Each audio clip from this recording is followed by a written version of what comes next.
वारे जी शा लतीफ़ कॉलोनी ऐं मिठा कॉलोनी जे रहवासियुनि जो सड़ियल ट्रांसफार्मर ऐं बिजली न हुजण ख़िलाफ़ अॼु 7 ॾींहं बि एहतिजाज। ख़बर मूजिब लतीफ़ कॉलोनी ऐं मिठा कॉलोनी जे रहवासियुनि सेप्को जी नाजाइज़ ऐं काफ़ी महीननि खां सड़ियल ट्रांसफार्मर जी बहाली लाइ एहतिजाजी मुज़ाहिरो करे फाज़िल राहू चौक ते 7 ॾींहं बि धरणो हुयो।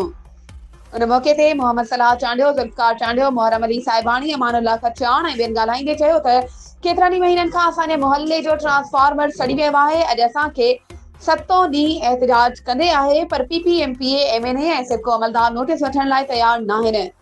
उन्हनि वधीक चयो त चूंडियल नुमाइंदा वोट वठण खां पोइ गुम थी विया आहिनि। अहिड़ी शदीद गर्मी में सॼी राति बछड़नि समेत तड़पंदा रहूं था। मुहल्ले वासियुनि चयो त वफ़ाक़ी सरकार ऐं आला अख़्तियारनि खां घुर था करियूं त नोटिस वठी नओं ट्रांसफार्मर वठी ॾेई मसइलो हल कयो वञे। वधीक ख़बरुनि ऐं अपडेट्स जे लाइ असांजे चैनल खे सब्सक्राइब कयो ऐं हा, बेल आइकन खे प्रेस करणु न विसारिजो त जीअं असांजी हर नई अचण वारी वीडियो तव्हां ताईं पहुचे।